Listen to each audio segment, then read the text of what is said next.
The Business Bully podcast is being brought to you by Audible with over 180,000 books to choose from. Audible has something for your brain, your body, and your business. Now we're going to go ahead and get this show started. Let's make it happen. He's been an award-winning media personality and producer. As a speaker, he's empowered over 1 million people from the stage.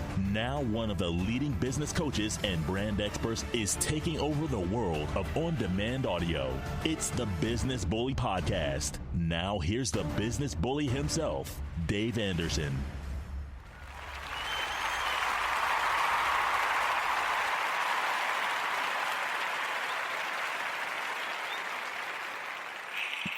All right, people. What up, what up, what up, what up, what up, what up, what up? This is probably the most honest interview I've ever done. I have known this person, what is this, 2018, so 23 years. And to be honest, I don't think anybody short of my own mother knows me better. And I thought it was important for you to get a perspective, not just of me, but what it means to be married to an entrepreneur or to an entrepreneur who's a creative. And I couldn't think anybody better to give you that insight. So, I brought in my wife, Janay. So, this is going to be a very, very raw conversation. I don't know where it's going to go. I don't know what she's going to say. Nothing's been scripted or written out. But I wanted to have my wife here because I think it's important that we talk about what happens when the camera isn't on, when the book tour is over with, when groceries got to be bought, all of those things that we take, for granted that you don't necessarily see. And so, Janay, welcome to the show, babe. Hey, thank you. Mm-hmm. So, out of all the people in the world that you could have married, you chose my black ass. Why? Well, I chose you. First of all, we had already known each other. I think that you had come into my life at a time when I was not necessarily looking for a relationship, but I was working on myself, and at some level I was ready. Mm-hmm. And because we had known each other for so long, we were already friends. Right. We had lost touch for some time, but we shared some similarities in life experience that I think bonded us. And knowing you before made it easier because we were friends. We already understood each other's personalities. Right. We knew a lot about one another. You're my identical twin sister's best friend. That helps. And you were just real. I think, when we reconnected, it was more on a level of emotional support. Mm-hmm. Because we shared experiences and things in life, that we went through, and we kind of fed off each other. It wasn't initially romantic. Yeah. There was a flirtation there, but it was, but it was sweet, and we didn't take it to that romantic level exactly right away, but when it did turn from a friendship into a more romantic thing, what attracted me the most to you is that you knew exactly what you wanted out of life. Yeah. You had great conversation. Your sense of humor was just out of this world. You always made me laugh, and and there's a softness to you. You're known as the business bully, but a lot of people don't know you're a teddy bear. That's my nickname for you. You know what?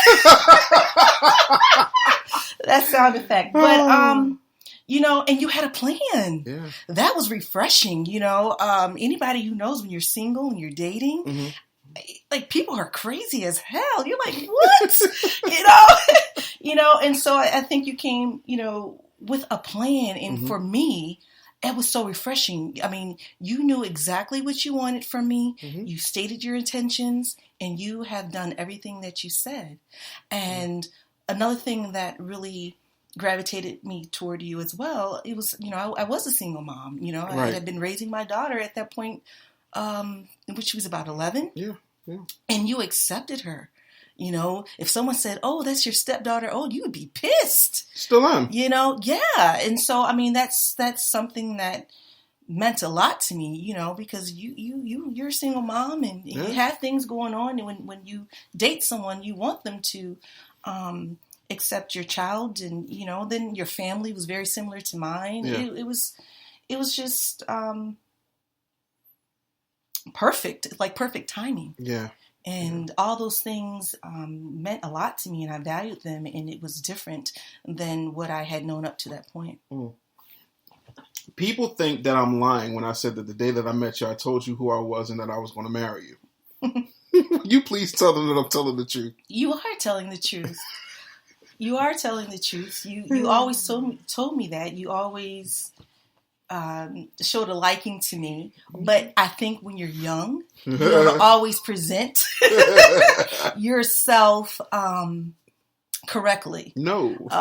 You sort of put yourself in the friend zone, and me being a young girl, you know, you play by the rules. Oh no, I'd never talk to someone that I look at as a friend because you don't want to jeopardize the friendship. Mm-hmm. You were closer to my sister, like I said, right. You know, you guys were best friends. And I'm like, well, if I went there with him, you know, it's going to, you know, change the dynamics of their relationship, you know, because me and my sister are identical twins, and, you know, if something goes down, it's going down. We all remember Solange and Beyonce, Jay-Z, in the elevator, you know, and I just didn't want the messiness of it. So I kind of kept you at bay, you know, because of that. Not because I thought you weren't a nice guy or anything, but also, you know, you were a young man. I mean, you were dating and you were known, you know, around campus, not in a bad way, but you were known, you know, you like the ladies. Exactly. No shade, but I mean, that's what it was, and that's what it is when you're in college and, you know, you're living your best life. Yes, indeed. Yes, indeed. No, you know, for me, I was 17 and I knew, and I remember asking my dad in one of his final lucid moments, you know, how he knew that my mother was the one. Neither of my parents ever remarried. They dated other people after they got divorced, but neither of them ever remarried. My mother never changed her name. You know, my brother comes from a different father. And so even then it made no, like, either way, one of your kids was not going to have the same last name. So why wouldn't you just go back to your maiden name? Right. My mother moved out to Arizona, you know, where my parents said that they were going to settle when they retired with each other. And I asked my dad, I said, Dad, because, you know, my mother would never really give me a straight answer, but in so many words, she told me my father was the one. I said, Dad, how did you know Mom was the one? He said, I was at a Christmas party I didn't feel like going to, but I went anyway. And I'm sitting there at the table, and your mother walked in. He said, I felt it. He said, I felt her before I saw her. And I said, what? He said, trust me, you'll understand one day. And he said, she walked in, and he had to turn his, he was seated down, he was sitting down. He had to turn his chair around so he could get a better look at her. And he walked up to her. He said, I'm Carl Anderson. I'm going to marry you. She said, you're crazy. He said, that's okay. Let's dance. And they danced, and he walked her to her car, and they had been inseparable ever since. You know, and my mom was dating a New York jet. And my mother was that work. You gotta remember, my mother, you know, had hair down her back. She was a model. She was thin, you know, and come to find out, I said, well, what happened to him? Like, how did Carl get into place? She said, well, everything was cool up until I went to a party and he introduced me to his wife. Oh. And my mother had no knowledge. This wasn't your father. This was someone she was dating. The football player before she met my dad. So she was brokenhearted. She was devastated. Her friends talked her into going to this Christmas party that she did not want to go to, you know, and I knew. I said, well, what's it like? He was like, it's a tingle that you can't describe. It's worse than butterflies in your stomach. You'll never feel it about anybody else. There's only one person. And the second Frank told me about you and your sister, and I went around the corner because I could care less about good-looking twins. There was girls all over that campus look good, including some twins. The second I saw you, like I saw your sister first, and I was like, she's cool. And I saw you, I was like, damn, she's hot. And I knew, like, my whole body changed. Just like. No, you didn't. See, Janine was different. Janine was sneakers and shorts. She was gorgeous girl, still is. She's sneakers and shorts, and like, have a beer, watch the game. You're all those things, but your packaging is different. You had on a dress that I swear to God somebody had to sew you in. Like, I remember it like it was yesterday because I was wearing a Grambling outfit. Like, I was 17. I'm almost 41 now, and I can remember it was hot, and I got in this Grambling outfit because I wanted to go to Grambling. The Conwell program. And that Conwell program, because, kids who are black, we don't really get SAT training. And those scores are biased, so they sent us to remedial shit. It's a bunch of geniuses in remedial fucking college courses in order to get into Temple University. But I remember walking around that corner because it was across from SAC, and whatever that building was that was where SAC was, there was like these little picnic benches and stuff there. Yeah, I can see it like. Yeah, in your mind's like, you see what I'm talking about. But I dated 1,000,001 girls at Temple. None of them compared to you. And even then, like, when we went our separate ways, I graduated, you went off, and anyway, you went off and life happened. Lord have mercy. I was always looking for you. I've never done this, but I could show you pictures of girls, and they're all, with very few exceptions, short. They're all short, chocolate. Some of them got natural hair, some of them got short haircuts. Like, I was always looking for you. And everybody, I was always looking for you. I ask your sister. I used to drive her crazy. Like, hey, Neen, what's going on? How are you? Everything good? What's up with Janay? Oh, oh, okay.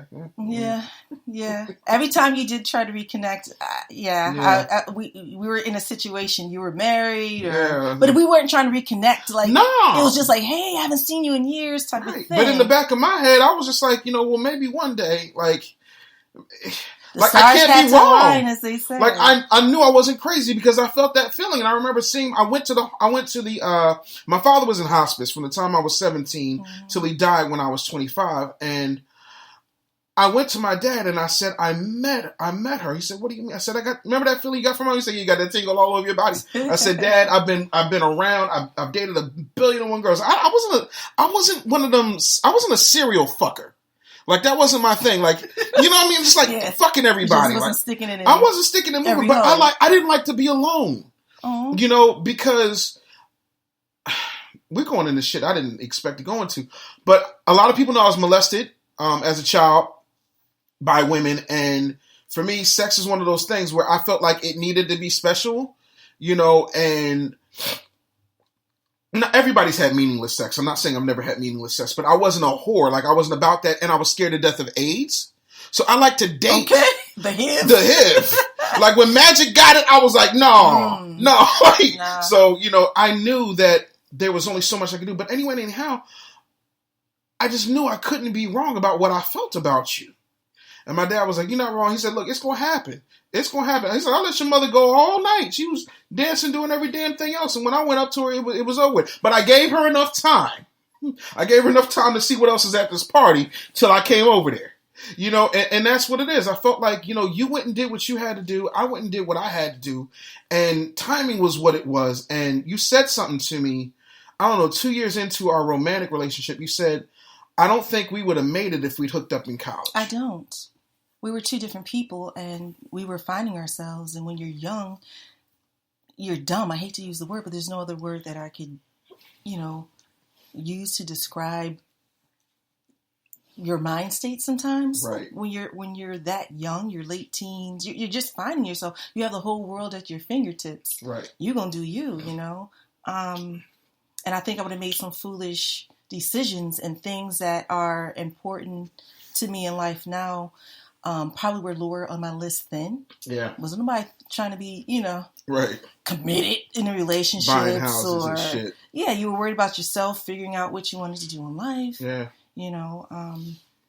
It just wasn't as much of a priority as it became later on in life. And I think that because of that, we may have had some problems. Yeah. Yeah. Even if you really cared about somebody, it don't take much when you're young. Because you're always searching for something, Right. It's like LL Cool J song, Big Old Butt. Lisa got a big old butt. Yeah, very selfish. Yeah. It is not even about searching for other people.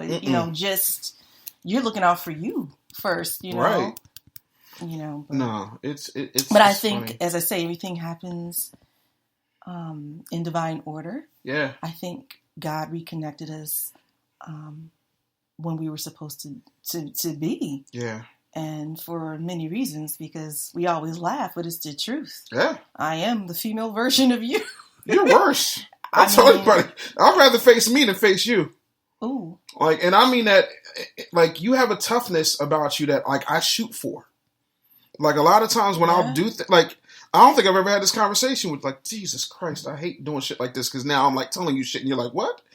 There's a toughness that's in you that has come over time as a necessity that I shoot for. Like, a lot of times when I'm projecting, and you know what I mean when I say that, but I'm projecting, I'm saying to myself, how would Janay say this if there were no consequences and nobody was watching? Ooh, yeah, because and I'll let you have it, but you don't know that I'm letting you have it. No.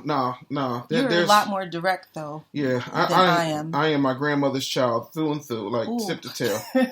My grandmama cussed you out, and by the time you figure you done got cussed out, she already down the street.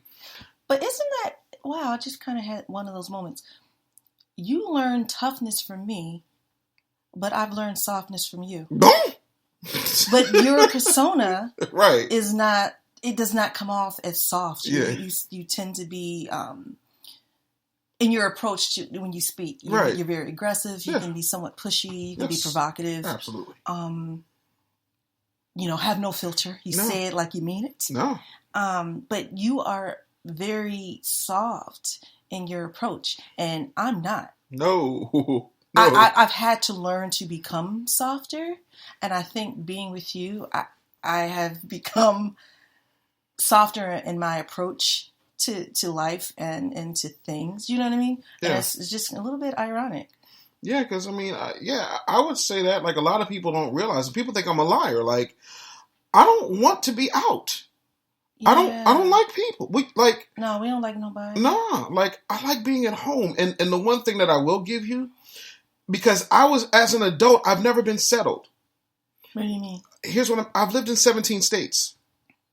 You know, I've never been settled. Like, you've always done what you wanted. 90% of the furniture I've ever set my ass on has been rented. You know what? I'm dead ass. I'm like, man, me and Aaron's Rent-A-Center. The Rent-A-Center life. All day, every day. I pay my bills on time the whole nine. But the thing of it was, I was never in a place that long to get attached to anything. Why do you think that is? Well, that's the game of radio. Okay. And part of that is... chasing your career. I was chasing my career, but I was also trying to find me, or what I thought the me that I wanted to be at that point was. And I remember the worst fight I ever got in with you was the Taz Daddy fight. I had been fired unceremoniously from iHeart, which was Clear Channel before I named it iHeart. You're welcome, Clear Channel, iHeart, whatever the fuck you're calling yourself this week. And it was Christmas time, and you had been with me physically in the same place, because we were long distance, for a while. We were long distance for 8-10 months before. Almost a year. Yeah, almost a year before you came down. And so you get here, and 6 months after you get here, all the problems started with the job. People could go on tour with Nicki Minaj, but I couldn't have a book signing. Like, it was all that type of stuff. People could leave their door open and then go fuck with the people across the street at the news station, but I couldn't go have lunch with my fiance at the time at Olive Garden. Like, it was just dumb shit that just kept happening. And I got let go. And I was like, okay, well, shoot. We'll do what we always do on Radio Tupac. I get shot, I come back, I'll make a couple songs. First off, fuck your bitch, you click, you claim. Like, that's just what it was for me. Like, and you said to me, and like, you came in and you were real soft. Like, you would literally, if y'all could have seen it, she came in the bedroom. Janay, you came in the bedroom and you like almost tiptoed towards me. And you put your hand on my right shoulder. I can see it like it's happening right now. And you were like, you got to let go of Taz Daddy. And I bucked my shoulder off of you. And I was like, what? You were really salty. I was, the fuck you mean? Like, and you're like, you can't, where you're telling me, like you were being logical. You were like, where you're telling me you're trying to go, you can't get there being Taz Daddy because Taz Daddy's audience ain't ready for Dave Anderson. No. And I was like, and we argued for 3 days. I don't know how in the world we ate or watched TV or raised a child. Because for 3 days, I was hotter than fish grease. I said, okay. I said, and this is my take on it. You probably have a different perspective, but I was like, okay, we'll do it your way. I'll get rid of this brand that it took me 15 years and 17 U-Hauls to build. I'm just going to chuck all this. I was like, you know what? Because 17 U-Hauls. 17 U-Hauls. Like, I could pack a U-Haul better than most movers. I gave it up, and then the next day I was on TV, and I was like, son of a bitch, she was right. Now I got to go in here and tell her she right. What? I don't think I've ever asked you, what made you say that? And why were you so adamant about it? And how did you know? Because I believed in you. I believed in you. There's no other explanation. I just knew that you could do it, whatever you set your mind to, because I had already been witness to that. Just because things happen in our lives, you know, sometimes we get in this point where we just think, oh, this is a low point. My whole life's going to hell, and somehow it's going to it's going to be that way forever. And that is where you were, because I don't think you realize you were going through a lot of shit at that time. Yeah. I mean, it was, you know, dealing with, you know, coming off of a divorce, getting your life back together, you know, losing your gig at, you know, the Ricky Smiley, to being homeless, to coming back to Philadelphia, living in your brother's garage. Like I was with you, you know, like through all of that, to a certain, not all of it, but towards the tail end of it all. When you relocated to Philadelphia, is I think about the time me and you began to reconnect, and you still were able to get up every morning, go to work, you know, do whatever it was that you were doing on the side. I had no other recourse but to just believe. I just knew it. I don't know how. I just knew you had it in you, but you didn't have the strength or the wherewithal to believe in yourself at that time. So if you couldn't be your own strength, I had to be the voice of reason. You didn't see it. You could not see it because you were blinded by what was going on in your life. Right. I think maybe you didn't even realize maybe how beaten down you felt at that time. You just felt like, damn, you know, I take 2 steps forward and something happens. Yeah. You know, but I don't know, something within me just believed in you, and I knew that you could turn this around, you know, and you did. You did. I mean, you are a phoenix. You know, I don't burn. No, you don't. I do not burn. No. But it don't feel like it's like you in that fire. You feel that fire, like. Yeah. I just I don't know, man. But I had to somewhat help build you back up. Yeah. And support you and believe in you and let you know that I'm not going anywhere just because you're at a low point. You know, you're not on the radio. You're not the man, you know, anymore. Like, that didn't bother me because I knew that you had a purpose. Yeah. I didn't quite understand the purpose. I never would have thought you'd be doing what you're doing now. I always thought that you would go back to radio. Yeah. Even if you weren't on the air, you'd be like, you know, a producer. That was shocking that you kind of changed it up in that way, but it's still very, you know, you're still working with people, you're still talking and doing the things that you love to do. But that's why I said that to you. Yeah. I don't know, like, for me, there's just something in it. Like, you know how when you're a kid, like, you'll eat something and it'll be great to you as a kid, but then you become an adult, the heartburn kicks in and you can't eat it as much as you like. Yeah. That's how radio is to me. Okay. I feel like I can't be as creative as I'd like to be, and if I am as creative as I'd like to be, they make millions off of it and I can't. And then there's, like you said, there's no freedom. There's no freedom. They want to control everything. I mean, it went from one extreme to another. One, in one market they're telling me I'm not black enough, in the other market they're telling me I'm too black. In one market they're telling me I'm not aggressive enough, in another market they're telling me I'm too aggressive. In one market I'm not putting myself out there enough, in another market I'm overshadowing everybody. I can't live like that. Yeah, I can't live in chaos. You can't be your authentic self. No, because you're trying to organic fit. About that. You're trying to fit into what they want you to be, and I couldn't do that. Now, having said all of that, Jesus, we're gonna go. Might as well go there. You have struggled with me a lot. Like, yes, we have struggled. 2013. Oof, Lord. 13, I don't give a damn. 13 is not a lucky number. It's not a lucky number. Fuck anybody who says that it is. Ooh. If my kid was born on the 13th, we just hold on to them contractions. That baby have to be up there. This is what you ain't going to do. Okay. Did you think at that point when we were at, and I think 2013 has probably been our lowest, did you think that you had made a wrong choice, that maybe you should have picked somebody else? Did you think that? No, I didn't feel as if I should have picked someone else, but I thought, well, there were points in that experience where I wasn't sure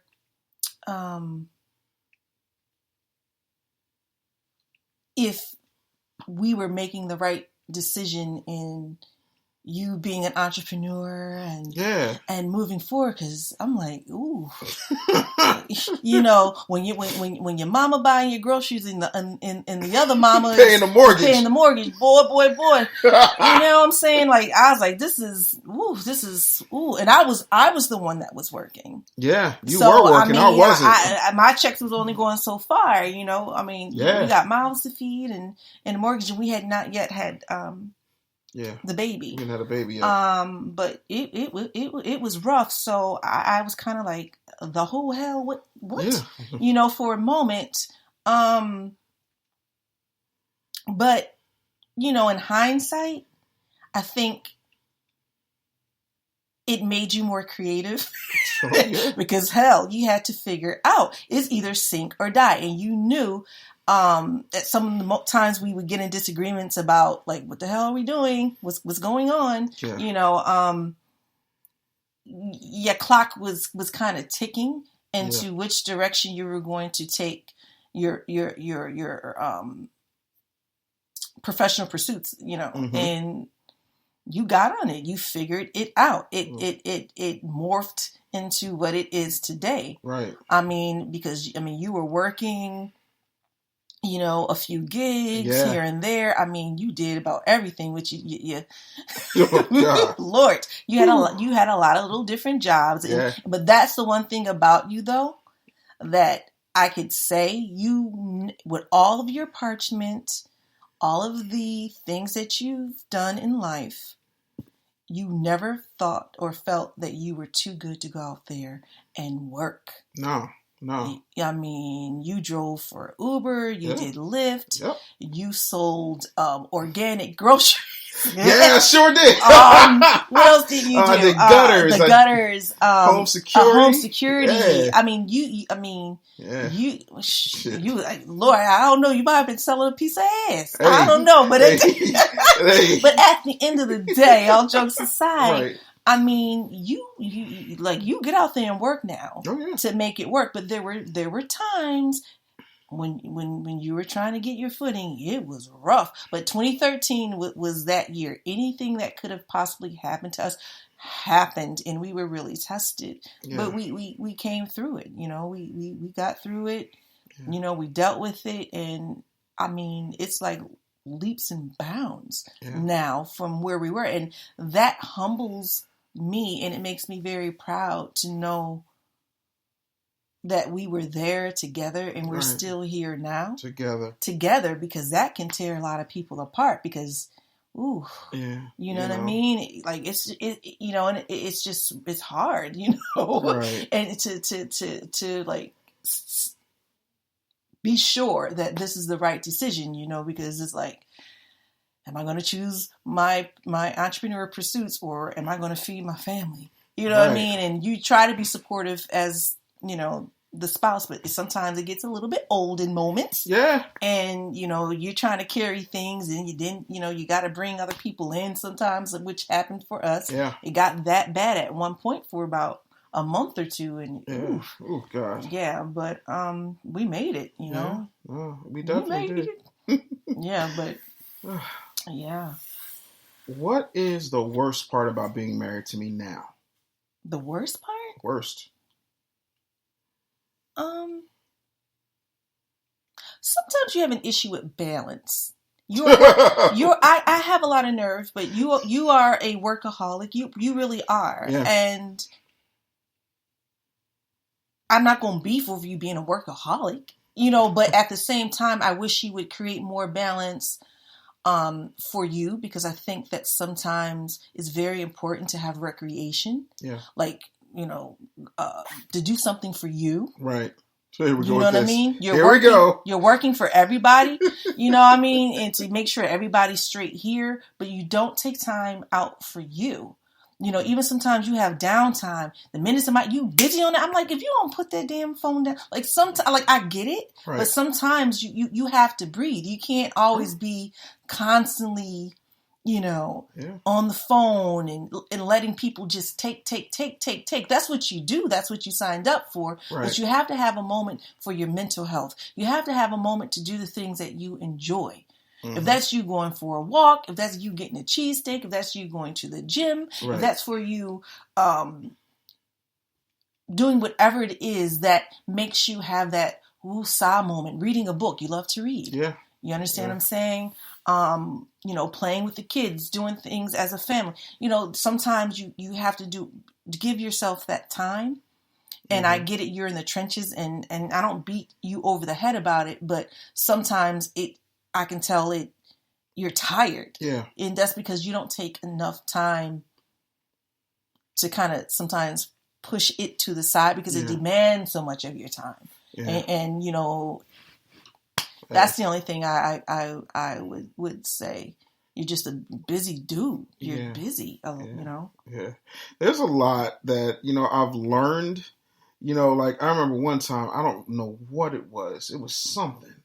And to me, it wasn't even a big deal, but it hit me. I left a cup. I left a cup by the bed, and I think you were just, because you're like the cleanest. I don't know, short of Mr. Clean himself, I don't know nobody cleaner than you. I've never smelled a bathroom so pleasant in my life. Like I will give it to you, and I'm not reducing what you do to cleaning a bathroom. But the point of it was I left the cup, and you were like, Dave, why you leave the cup? I'm like, nigga, it's a cup. Like, it's a motherfucker. We on cups now? And then you said something to me, and it fucked me up. Like, it takes a lot. You know me. It takes a lot to fuck me up. But you fucked me up. You was like, okay, let me set you straight, Negro. You said, this shit, like, master of your domain, captain of it, I get all that bit. I don't give a fuck. This is my shit here. This house, these fucking 4 walls and 2 floors, this is what I do. This is my job. This is the shit that I take care of so you can go out and be Mr. Goddamn Captain of Industry. This is my job. In the same way you want everybody to respect the fuck out of what you do because it's what you do and that's how you provide value to this family, this is how I provide value to this family. And that fucking cup is in between me and the value I provide. And I was like, I was like, well, goddamn, this isn't a cup to her. This is a disrespectful item that is keeping her from achieving maximum results in what it she feels. So petty, but it's not petty. Yeah. Like that's your like it's not all you like. You're such a creative person. You do so much. I'm not like it's not like you Susie Housewife. It's not like you Peter Griffin's. No, but I think what you're trying to say is it's just finding value in what you do. Right. And there's so much that you do. You know what I'm saying? Like I do certain things. It's something as little as me keeping the house in immaculate order is for you to have the peace of mind to come in, have clean space, to focus, to do what you need to do. And I don't think I think in that moment, maybe I was telling you weren't really seeing the value in that. Right. And it was something that was just, okay, this is what she does every day, whatever. And you didn't really see how much why I do that. But the part that fucked me up was like, it wasn't the cup, and it's not what you said, because what you said fucked me up. But the part that really fucked me up once it settled in my, because sometimes with me, you gotta hit me with it and then just let me absorb it, let it keloid over. And I was like, I don't take my wife for granted, but I take for granted what she provides. And that luxury in what she provides is critical for me to do what it is that I do.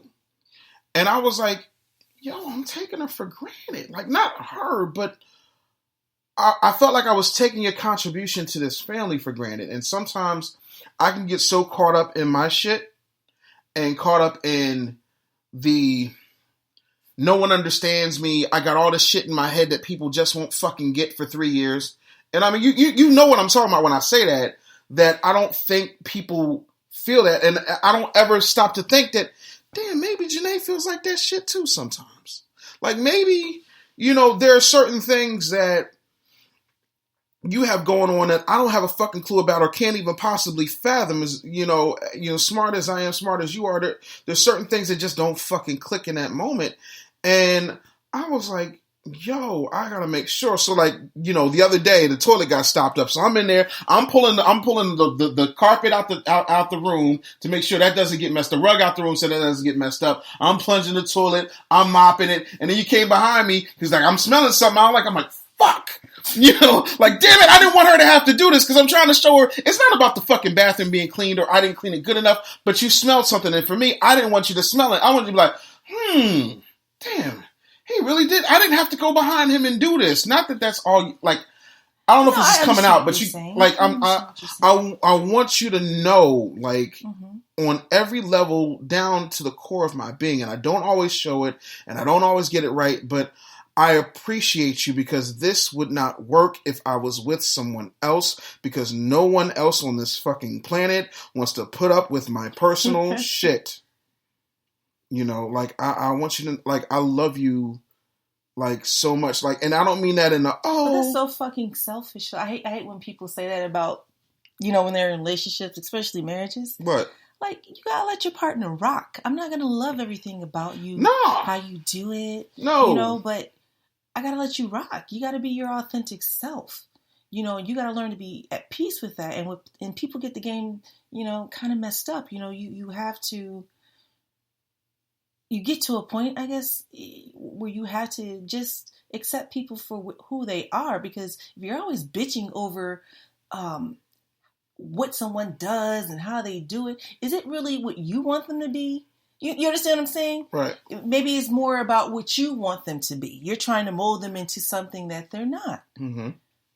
I think you can learn and bounce off of each other, but I would never want to change you. Right. Because God put those talents and those certain personality traits and skills within you. Right. That was something that I had no part of. Who the hell am I to get in the way of God's purpose?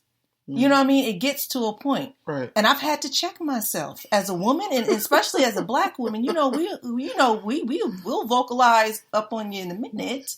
But I just remember I had an epiphany. You have to sometimes check yourself. I don't have to bitch about everything. If you're busy and your thing is to take out the trash, I think I told you that not too long ago. Right.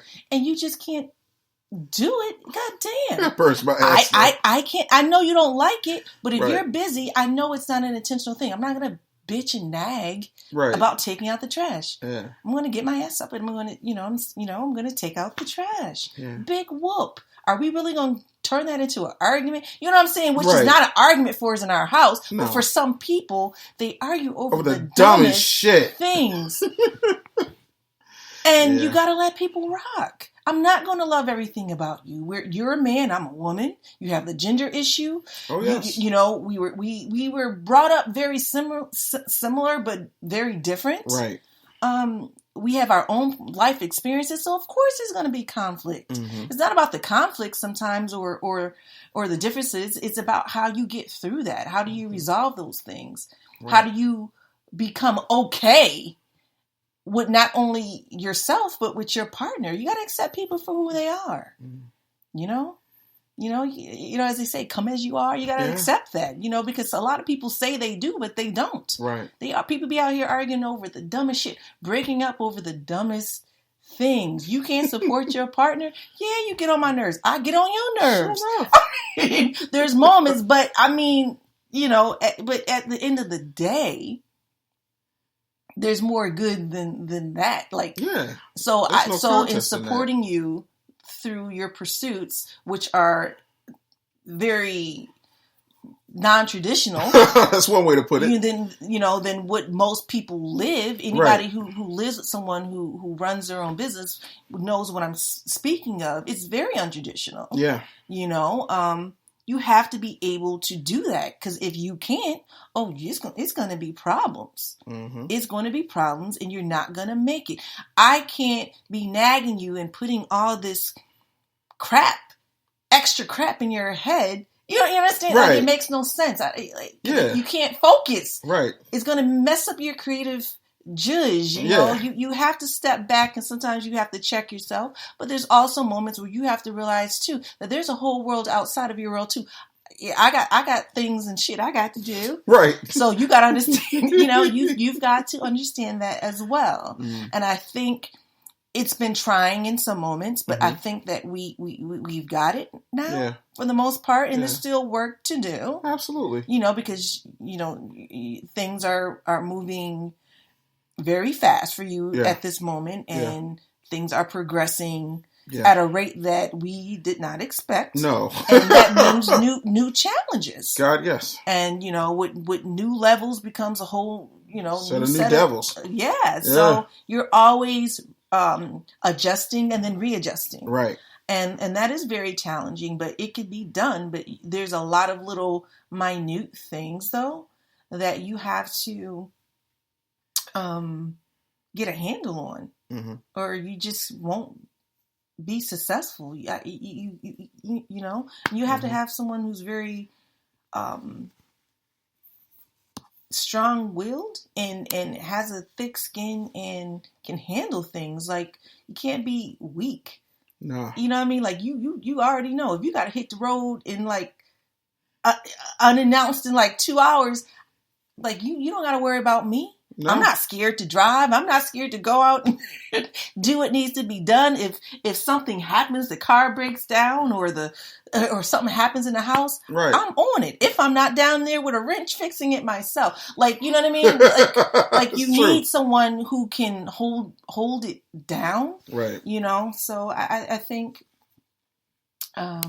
we've been able to figure that out, and that's been a great asset to us in our marriage and you as an entrepreneur, because it gives you the freedom and the space to focus on the things you need to do. The thing that bothers me is there's this concept of entrepreneurship that everything is just always peachy keen. It's always gravy and rice. It's, and it's like it's feast or famine. And sometimes even now it's like, ugh, I got to wait for these net 30s to come through. I'm waiting for this check to come through, whatever the case may be.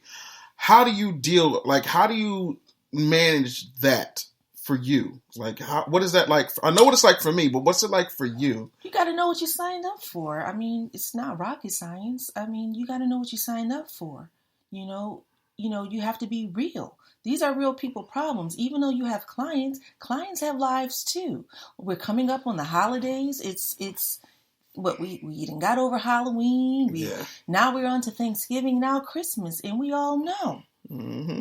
It gets real for people, and people have bills and lives, and they don't always have money. Money gets funny for everybody. Right. And this is a time of year for a lot of people where money does get funny, because a lot of us don't want to admit that we're more materialistic than we, want to acknowledge. And we go in and we spend, and we still have bills, apart from that. And a lot of us are living, from paycheck to paycheck, And times get hard. And when that happens to clients, guess what? Hey. That means your money not coming. Hey. It does, and so, what are you going to say? Right. They robbing Peter to pay Paul. I mean, it's nothing it's things you can do, like the bill collector, but you got to be understanding, and it's not always sweet. Money does not always come when you expect it. There's highs and lows, and that's in any business. Mm-hmm. Look at people, like if you own a gym, this is a time of the year where people they don't care. They eat what they want to eat. No one's caring about their body. You covered up in, winter jackets and heavy clothes, but the minute the summer comes, everybody want to get their sexy back, and I'm sure they make more money than they can even count. Yeah. So I think it's any business. I just know what I signed up for, and we prepare accordingly. Yeah. We have life going on too. It doesn't matter if somebody can't pay that bill. It's not going to stop our bills. No, bills keep coming. They don't care. So we have to plan accordingly as well. When this time of the year is usually a little bit shaky in comparison to other, points of the year. And so we prepare accordingly, and we get through it like everybody else. Yeah. So I don't really complain about it because we already know what to expect, but that open communication that you tell me, when you're having highs or when it's a low, we get that budget on. Right. If we have to, certain things you might have to kind of hold back on. And, right. Or just be a little bit smarter in the way that we spend and what we're doing and what we have planned.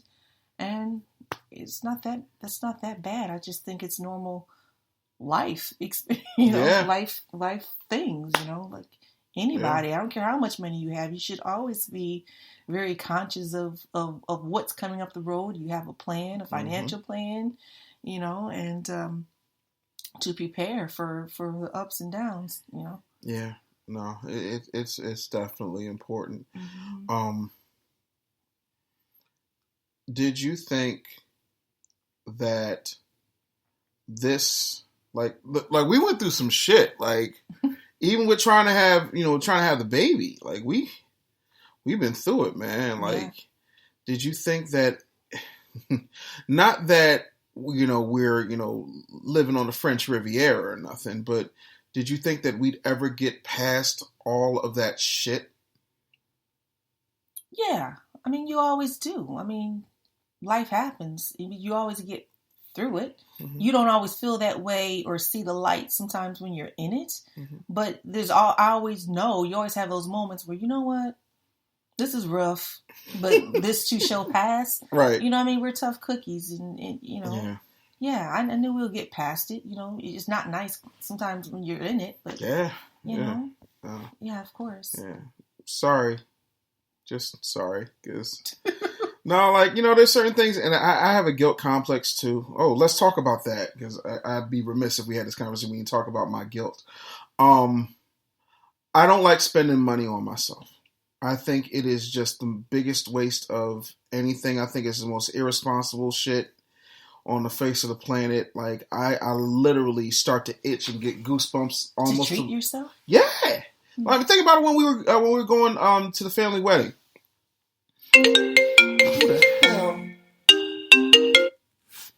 Who the hell ever? This is not the time. No, we're not having these calls right now.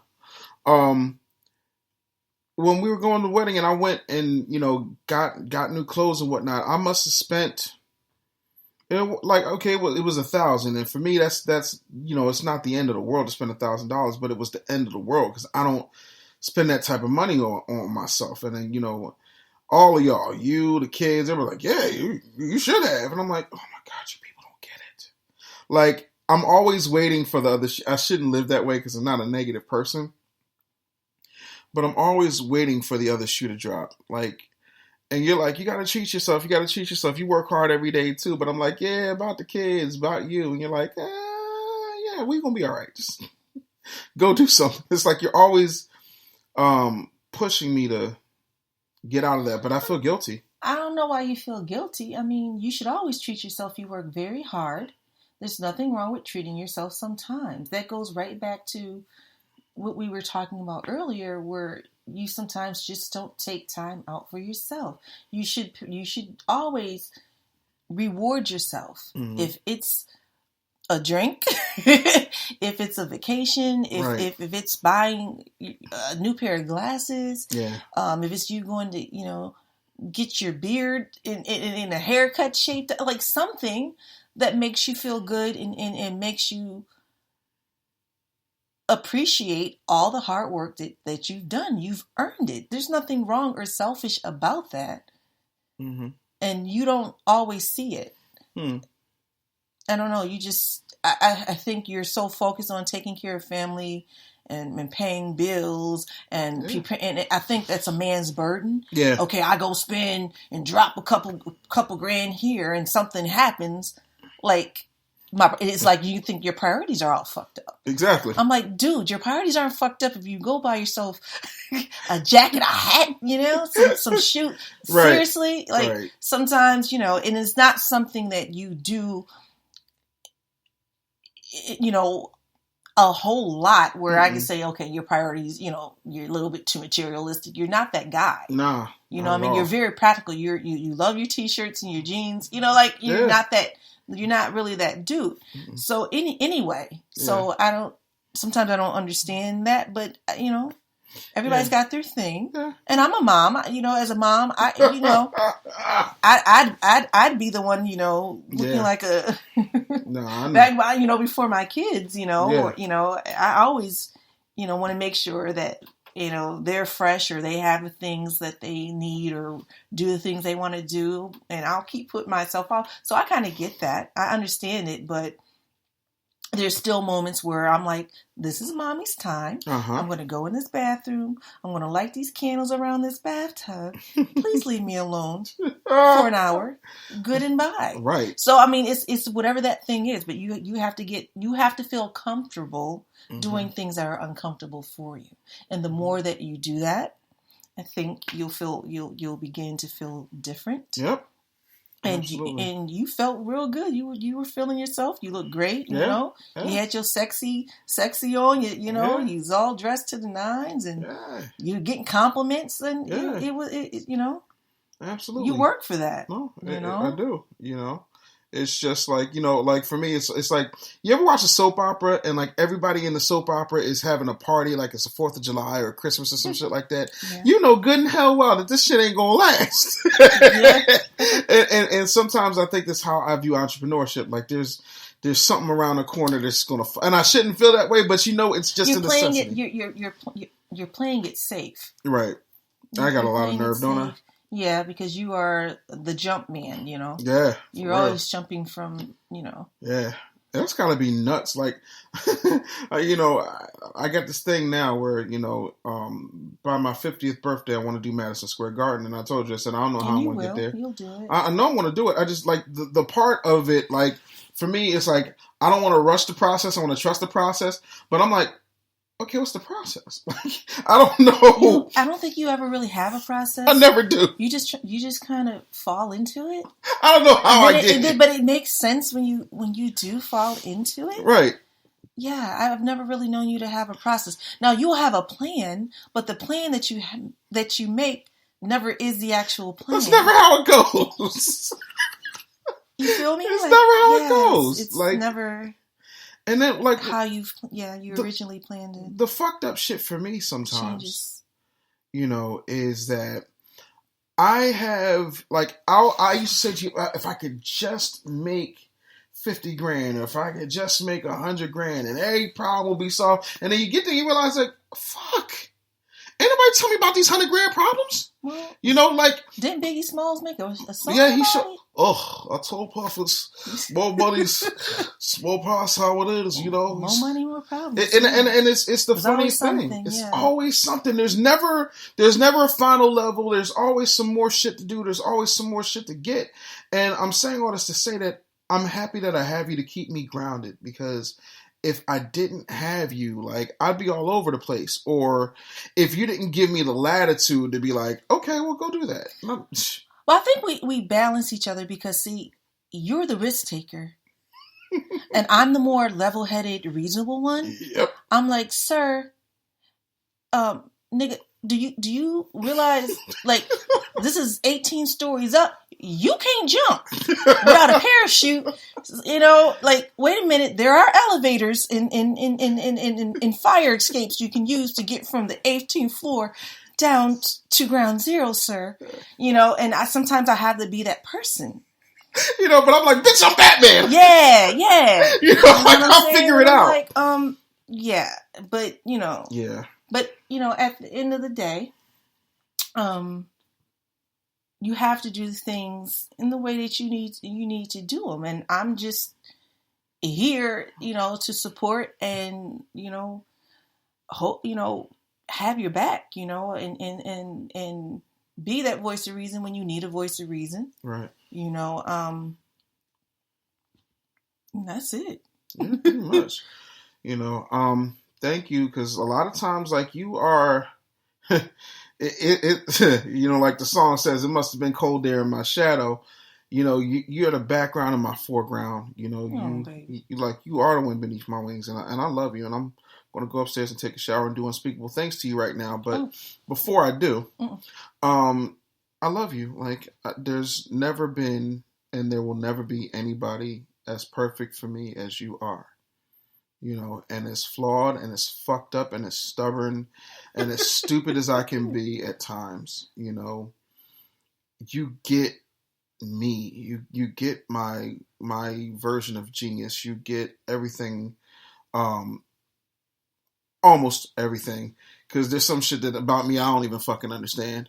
You know, but thank you for sacrificing so much. Thank you for deciding to spend your life with me, because, you know, you could have done a whole lot better. Like, you could have, but no, you could have. No, I'm right where I should be. You could have got a rapper, you know what I'm saying? No. Right, that nigga do all them clubs. Yeah, that nigga, you could have got with him. No. No. Nope. If I ever see that nigga, I'm gonna kill him. But no, like, you know, I appreciate you so very much, and I'm happy that I get to go through this life with you. And, you know, my clients don't even realize they thank you, because shit, without you, there wouldn't be no Business Bully. There wouldn't be the business as it is now. And so I'm grateful to you, and, you know, I love you so much. Love you too. You're so special. All right, so enough of this sappy shit. I don't know what I'm going to talk about next week, but I wanted to do this because there's so many people who think they understand what it means to be an entrepreneur or be married to an entrepreneur, and I wanted y'all to hear it from someone who's married to arguably one of the craziest entrepreneurs there is, because she told you, I don't never have no plan. The plan I do have ain't the plan that you expect. So I just really wanted to have this conversation and, you know, really enjoy, you know, hearing how Janay views me and how she views where we are in the world and what's going on with us. So I hope that you enjoy this conversation. If you ever want to learn how I do what I do, you know, you can go to bit.ly/bullygrowth and get yourself a free training, sign up for a call, and we'll see you next time. And even though this was a feelings-centered episode, I'm still going to encourage you to get out of your feelings and get into your business. I'll check y'all out later. Peace.